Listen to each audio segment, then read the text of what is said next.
Hello everyone, myself Jaya Agarwal, Assistant Professor Political Science from SPCGC Ajmer.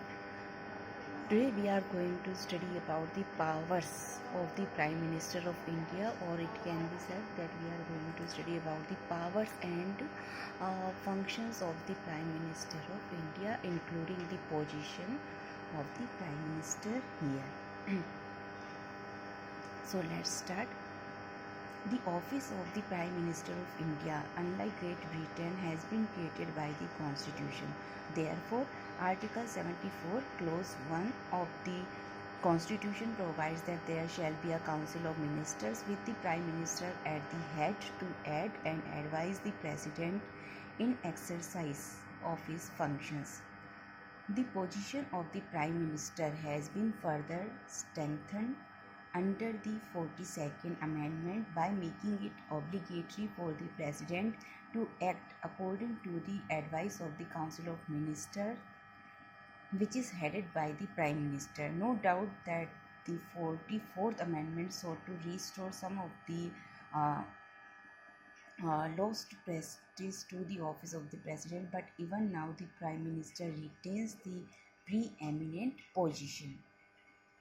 The Prime Minister is appointed by the President. This seems to suggest that the President is free to appoint anyone as the Prime Minister, but the appointment of the Prime Minister is merely a constitutional formality and the President has no discretion in this regard. He has to invite the leader of the majority party in the Lok Sabha to form the ministry. However, if there is no single political party with a clear-cut majority in the parliament, the president may have some discretion in appointing the prime minister. Likewise, the president can have some discretion in the selection of the prime minister if there is no recognized leader of the party. But even under such circumstances, the president has to appoint only such a person as prime minister who has the support of the majority of the Lok Sabha, the lower house of the parliament, Indian parliament, and is likely to carry through his policies and programs. Powers. The Prime Minister of India has been given very extensive powers, and his powers may be studied under the following headings. First one is formation of government.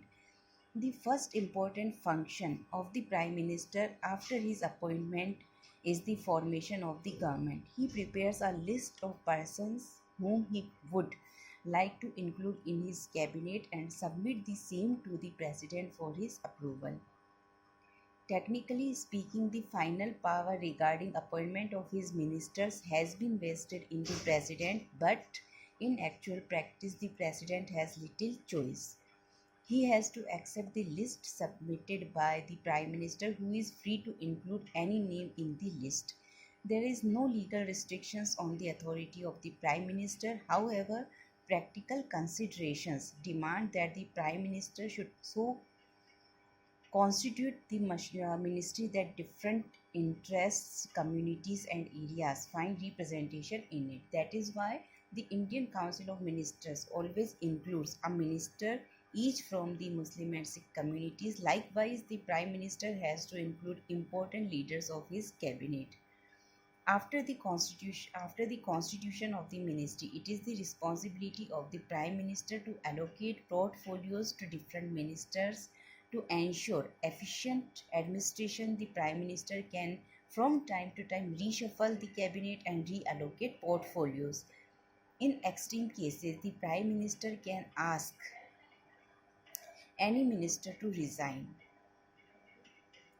In case the minister refuses to resign, he can get him dismissed through the president. However, it must be observed that the prime minister is rarely likely to recommend such an extreme step. The prime minister presides over the meetings of the cabinet and controls it as its agenda. All major policy decisions are taken in the cabinet and the prime minister greatly influences these decisions. In fact, whatever the prime minister says normally becomes the policy of the cabinet. So this was the first point, formation of the government. Second one is coordination of the administration. The Prime Minister is the manager in chief of the government business and is responsible for the formulation and implementation of government's policy. As such, it is his responsibility to exercise a general supervision over individual ministers and coordinate the work of different departments. However, due to pressure of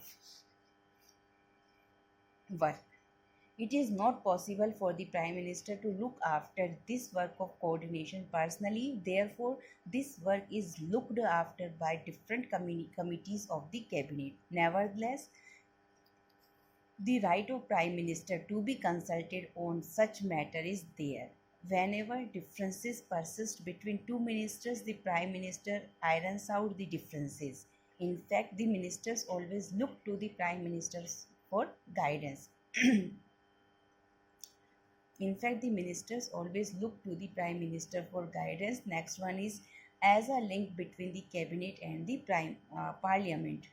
The Prime Minister is the chief link between the cabinet and the parliament. He is the chief spokesman of the government in the parliament. All major announcements regarding government's policy are made by him. To clarify the government's position or policy, he intervenes in the debates of general importance. Sometimes he comes to the rescue of his ministers when they are in trouble in the parliament. Next is as a link between the President and the Council of Ministers. The Prime Minister is also the chief channel of communication between the President and Council of Ministers. The Prime Minister has a constitutional obligation to keep the President informed of all the decisions taken by the Council of Ministers.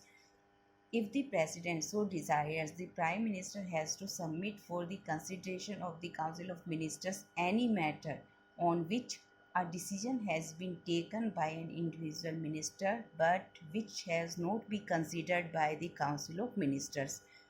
The Prime Minister is further bound to supply such information regarding the proposals of legislation and administration of the Union as the President may demand. It is to be observed that on other minister is permitted to have direct communication with the President on these issues. Next one is power of patronage. The Prime Minister enjoys extensive powers of patronage. All important appointments are made by the President on the recommendation of the Prime Minister. In fact, the entire list of powers formerly vested in the President are in reality enjoyed by the Prime Minister. Commenting on the powers and influence of the Prime Minister, Gargill observes the Prime Minister is invested with formidable power and influence, and unless he be a genuine democrat by nature, he is very likely to become a dictator. So today we have studied about the powers and functions of the Prime Minister. That also includes the constitutional position of the Prime Minister as well as the almost actual power of the actual position of the Prime Minister in India. So today we have talked about the Article 74 1 uh, that provides that there shall be a constitution council of ministers with the Prime Minister at the head to aid and advise the President in the exercise of his functions. Next we talked about the 42nd amendment. Next we talked about 44th amendment and the appointment of Prime Minister as he is appointed by the President. And next we talked about uh, his powers and functions. So we discussed these powers and functions like this point wise. First one was formation of the government, and when we discussed the formation of the government, we discussed also that he is to select his ministers. Then he is to give proper representation to the different interests and communities and areas. Next, we talked about the allocation of portfolios to different ministers. Next, we talked about some cases where the prime minister has asked the any actually the prime minister has the power to ask any minister anytime to resign, and he presides over the meetings of the cabinet and controls its agenda.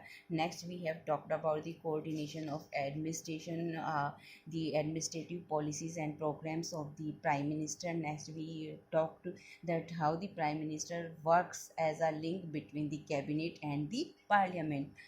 And similarly, we talked that how the prime minister works as a link between the president and the council of ministers, along with his some powers where he can almost as being the real executive, and the president, as we all know that he is not the real executive, and therefore the powers which are vested in the president by the constitution are really being enjoyed by the prime minister of India. So that's all for today from my side. Thank you very much.